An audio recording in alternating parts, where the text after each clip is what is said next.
Halo semuanya, rekan-rekan Binusian dan halo juga Bu Dara. Kembali lagi dengan saya, Lugas Akungartio dari Digital Business Management.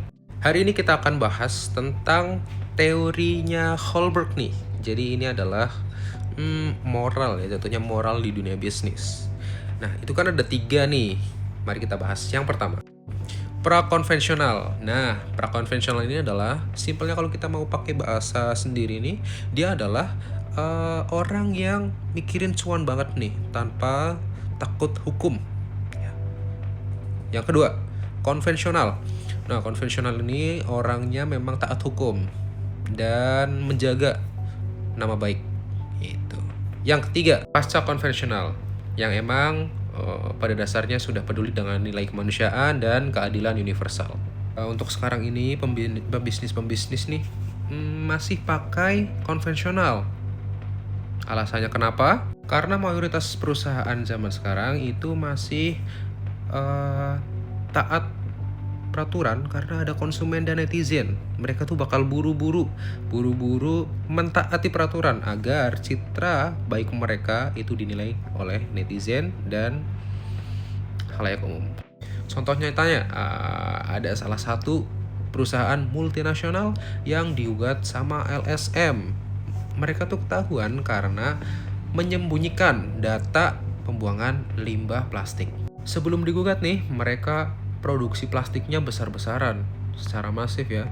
Tapi setelah ada netizen komplain, netizen mau nyerahin ke jalur hukum, mereka tuh buru-buru bikin program daur ulang, komitmen, janji mau transparan. Nah, tindakan ini memang terbukti bahwa mereka masih menggunakan konvensional. Yap, mereka takut diboikot sama massa. Jadi, sebelum mereka jatuh ke pengadilan, mereka buru-buru berbenah. Apakah bisa perusahaan ini, manajer, karyawan naik kelas jadi pasca konvensional? Jawaban saya jelas bisa banget, tapi nggak mudah. Nah, caranya tuh gimana sih? Apa aja pemicunya? Ada 2. Yang pertama, sadar diri. Seorang pemimpin, karyawan harus berbenah, sadar diri, refleksi. Bukan cuma hanya taat peraturan dan takut hukum, tapi memang sudah ada pengikat, yaitu moral di hati kita. Jadi harusnya mereka menganggap apa yang mereka lakukan tuh bukan untuk mereka sendiri, tapi untuk masa depan bumi kita. Bayangkan kalau misalkan plastik itu diproduksi terus secara masif. Tentunya dalam hal moral itu sangat-sangat bertentangan ya, sangat-sangat tidak bermoral ya, karena memang tidak memikirkan khalayak umum, tidak memikirkan keberlangsungan hidup, justru malah merusak bumi kita tercinta ini. Ya, aku tahu tadi yang pertama itu sangat-sangat naif. Yang kedua ini itu adalah lingkungan kerja alias budaya perusahaan. Kita nggak menutup mata bahwa memang ketika atasan kita, bos kita, manajer kita itu melakukan hal yang benar, tidak melakukan kesewenang-wenangan, tidak melakukan cari celah hukum demi keuntungan instan, pasti nanti karyawan juga akan mengikuti.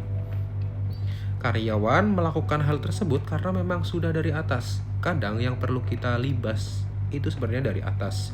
Jadi kalau misalkan atasnya benar, itu ke bawahnya masih bisa ikut benar. Tapi kalau misalkan atasnya aja udah salah mengambil keputusan, yang di bawah sudah jelas lebih salah karena memang mengikuti atasannya, begitu. Kadang saja kalau misalkan atasannya tidak melakukan hal yang benar, di bawahnya masih menyeleweng, apalagi atasnya sudah tidak betul, begitu. Jadi kesimpulannya, walaupun sekarang pembisnis masih ada di level konvensional, saya masih bisa yakin bahwa bisa naik level nih, tapi dipimpin oleh orang-orang yang tepat. Kurang lebih seperti itu pendapat saya. Terima kasih sudah mendengarkan teman-teman Binusian dan Ibu dosen. Terima kasih, selamat malam. Ciao.